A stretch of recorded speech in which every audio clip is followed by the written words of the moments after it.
Welcome to the Dentistry Cloud.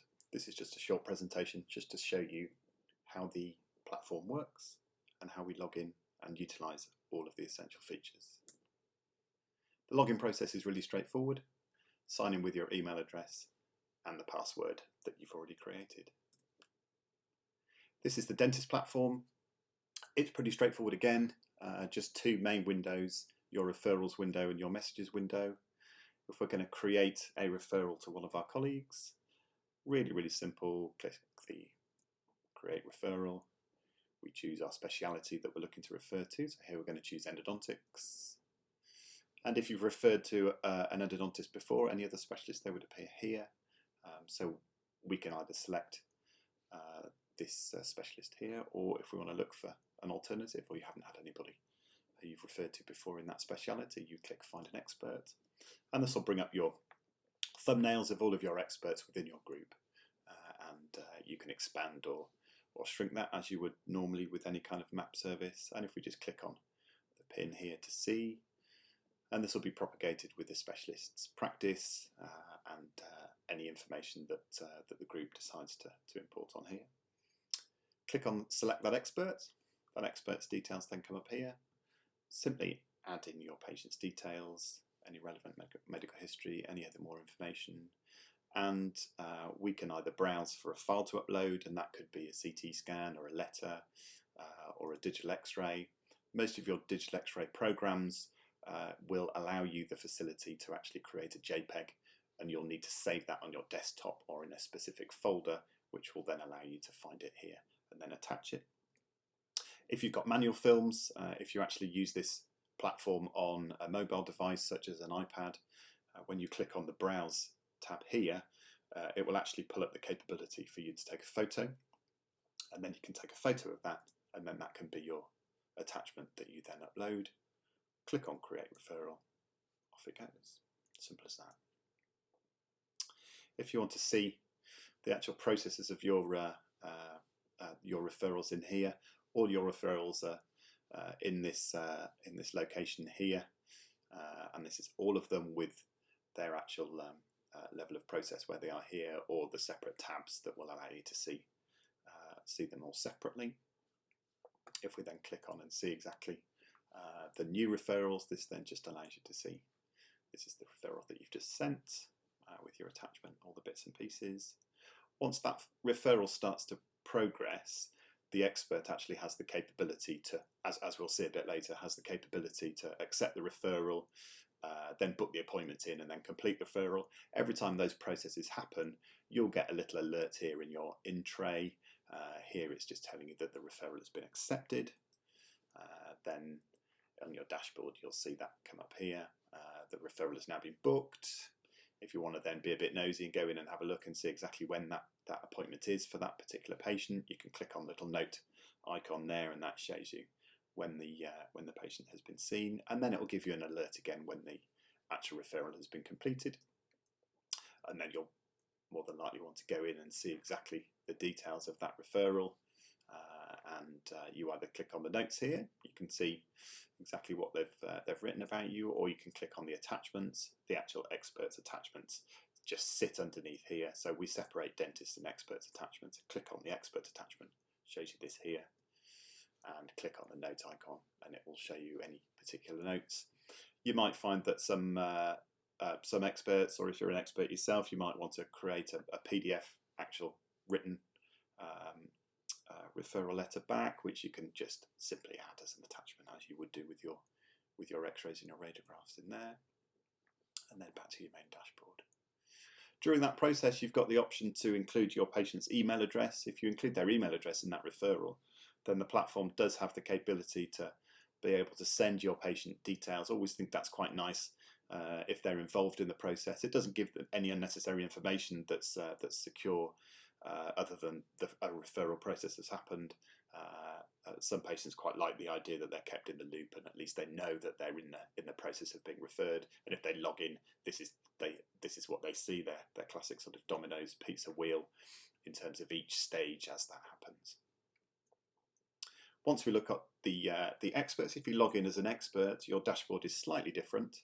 You've still got the ability to refer, because obviously experts will still want to refer patients for other specialities. We've got our messages tab here. And then just so we can see easily on the dashboard, you can actually see on the front end of here whether you've got any new referrals. We also have this second opinions window here, which we'll explain to you in just a second. So if we have a look at the new referral that I've just been sent as an expert, this is what it looks like, very similar to the actual referral pattern from the dentist. And then should you then have a little look at this x-ray and think, oh dear, not sure that's particularly suitable for endo, maybe I'd like my implant buddy to have a little look at this, then we've got the capability to request a second opinion. So rather than that referral going all the way back to the referring dentist to then bounce it back over as a new referral onto the implantologist, we can maybe have a little look and I can discuss this with the implantologist, and they appear again just in that the same as we did in that referral process, and then you've got a discussion. That expert then becomes party to all the information that's gone through, so it stops the patients being bounced around too much, which is sometimes one of the failings of a referral system. And then if you're going to accept the referral, you just click accept it. If you want to put any notes in there, if you want more clarification, or if you quite like an extra x-ray or something like that, as an expert you can pop something in here, and then the referring dentist will get an alert and they can respond to that. Then you have the capability here, you then have to book the appointment. At the minute this doesn't tie in with your patient management system, so in reality this is something that the practice manager will be doing, and she'll just put on the appointment on here manually, which is very straightforward to do, and then you've got that logged into that patient's referral as to when they're coming, and as you can see that's quite useful for the dentist to be able to have a little nose and see exactly when that patient is coming in, and then the patient gets that alert as well. And then once the treatment has been finished, you then complete the referral and you add in your notes if you want to put them in here. Like we said, you can create your own PDF or Word document which you can include in here, and obviously then your x-rays or your CT scans and whatever they be pop in there, and we confirm that, and then that gets cyber posted back to the dentist within the portal. So back to the dashboard. Should you get any second opinions, then you can see them in here, and you can see how that second opinion process is going. There's nothing in here at the minute, but that just keeps them separated away from the referrals, so there's no confusion, to keep everything separate. Practice managers, it's pretty straightforward. As a practice manager, you want to be able to see each individual dentist's dashboard, because you're not going to be really managing each specialist or expert isn't really going to be managing their own referrals. They want to be able to take a look at the attachments that are on there, but they don't necessarily want to be booking appointments in and some of the admin that you'd much prefer the receptionist to be doing, because they're going to be booking their patients in. So they get to manage each individual dentist, and it's just nice if you've got any experts within your practice that you've got this front tab, so you can check really easily that whether they've got any new referrals, as well as getting them the alerts on your little file box there. And also within this is just a slightly different view, just different styling of somebody's different account there. But again, a practice manager's account, and you create your own accounts. Should you need to create another dentist account, click create account, and then you can register another dentist. And it's really straightforward. You put the dentist details in here, their email address, and they have a security question that gets sent over to the dentist's email, and they add their password, and then they would now then appear on the dashboard. Very similar for the expert, except you just include the actual speciality of which they're the expert in. So that's how they would then appear as specific icons on the search for an expert map, and then same thing in terms of the email address and the setting up the password.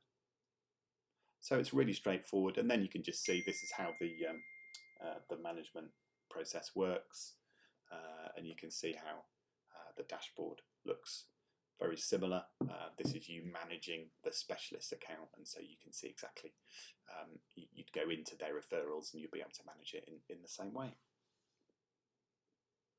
And then you can go in and have a look at the progress, and you can actually do almost all the same things that the expert can do within their own referral portal. So hopefully that gives a nice overview, and you enjoy using the Dentistry Cloud. Thanks.